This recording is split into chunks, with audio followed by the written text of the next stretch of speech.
Hey posers, welcome to another week's review of SmackDown with the Black and White Delight. First off, would like to thank my new subscribers, a Scottish guy 08051, the other fluffy guy who was my 200th subscriber, Jam Rush 1, 2, 3, After the Bell, Crow 8, and Madman 17. I'd also like to take just a brief moment to say Lance Cade rest in peace. I was a fan of Lance Cade's. I always loved his finisher, the Cade Bomb. Early in his career, you know, a lot of people know he came to the WWE. He trained in OVW. He came up through the ranks, joined with Trevor Murdoch in the tag team division on Raw.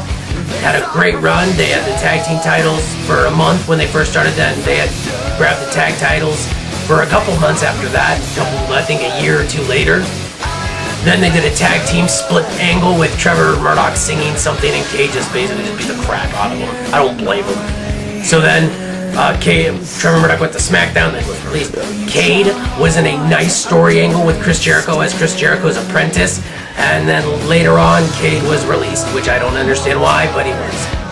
A lot of people, if you go on WrestlingRevolution.com, you can see the details, but his wife and his father both noticed that, you know, he was in poor health towards the end. He was in the hospital for a little bit before the end. He left behind 2 young daughters and a stepchild. And he was 29 years old and he went before his time. So Lance Cade, rest in peace, brother.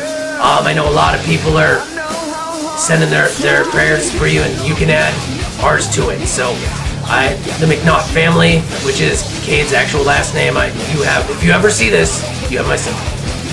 Alright, let's get into this week's review of SmackDown. Get ready for the SmackDown! Get ready for the SmackDown! How you gonna react when you're put in the back now? Cause there's no turning back when you're facing the SmackDown!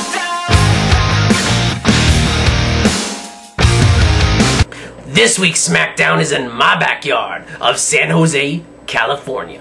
We start off with an in-ring promo with Vickie Guerrero in the ring, drawing major heat from the fans, which she does oh so well. She introduces her current boyfriend, Dolph Ziggler. Dolph comes out and he wants to thank Vickie for, you know, the only reason he's IC champion, the only reason why he is where he is because because of her. Yeah, well, duh. You're a heel. You're supposed to take advantage of people. Kofi comes out and goes all American Psycho on Dolph Ziggler and is crazy.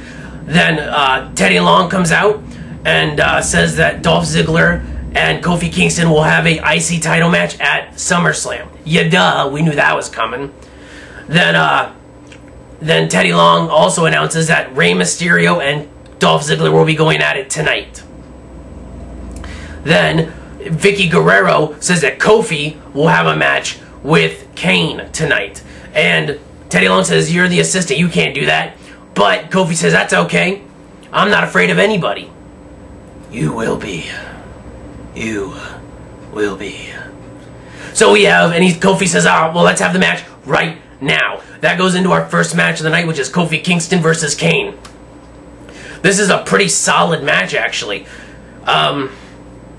Kofi Kingston botches, though, a vertical leap into his mount with punches, you know, where he jumps all the way up into the powerbomb position. So he's lucky Kane is strong and was able to lift him up because he, only made it up to his chest. So Kane, lifted him up the rest of the way. On the outside, Kofi was going to hit a Trouble in Paradise on Kane. Kane ducked. Kofi hit his ankle right on the ring post. I mean, the guy kicked it hard. It was actually really funny. So then, of course, Kane moves in, starts working on the ankle non-stop. In the end, Kofi starts to mount some offense, but then Kane hits a choke slam off the top turnbuckle, and then hits a tombstone for the 1, 2, 3. Kane, your world heavyweight champion, is your winner. Let's go to the Ranger ranking calculator to find out what I gave this match.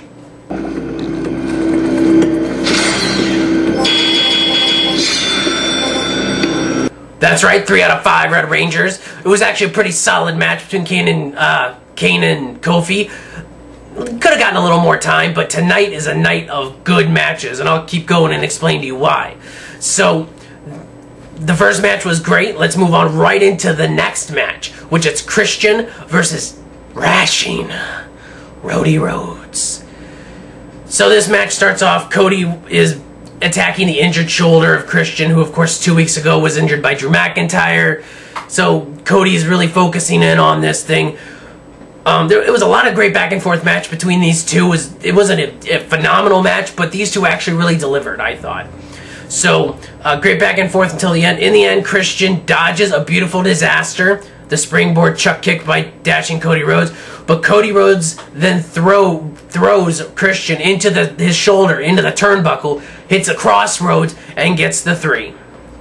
Pretty basic, straightforward match. However, it was not a disappointment whatsoever. Let's go to the Ranger ranking calculator to find out what I gave this match.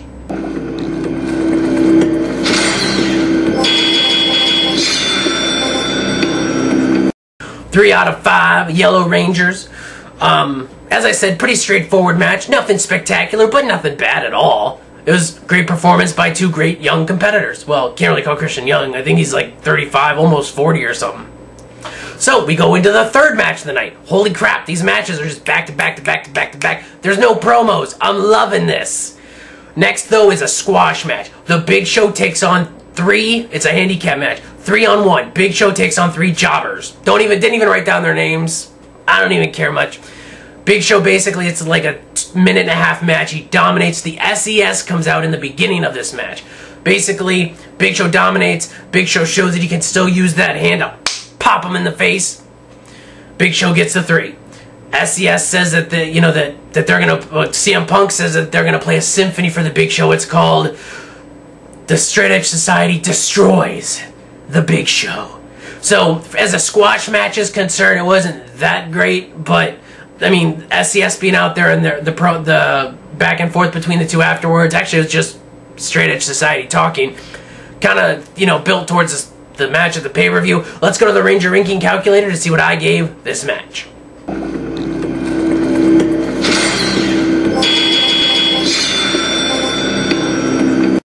2 out of 5 Alpha 5s. I didn't think it was that bad of a squash match, but as I said, the Straight Edge Society coming out and CM Punk on the mic after the match pretty much made the match. Next, we go into the 4th match of the night. Holy crap! It's Matt Hardy versus Drew McIntyre, the renewed rivalry between these two.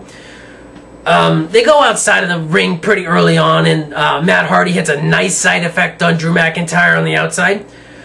They go back into the ring. Drew McIntyre hits a nice power bomb out of the corner for a 2 count. Drew then puts Matt's ankle into in between the top and the bottom steps, and then on the outside he stomps on it. It's just it looked like it hurt. And then Matt Hardy takes off his boot to relieve the swelling, and then well, you can see, like, I think it wasn't blood. It looked yellow. I don't know. Maybe Matt pissed himself or something. I don't know. But, I mean, you could see that on this, where the ring came down, there was something wrong with his ankle. So, Drew drags him in the ring, hits a future shock. It's the 1, 2, 3. The chosen one of Vincent Kennedy McMahon is the winner. Let's go to the Ranger ranking calculator to find out what I gave this match.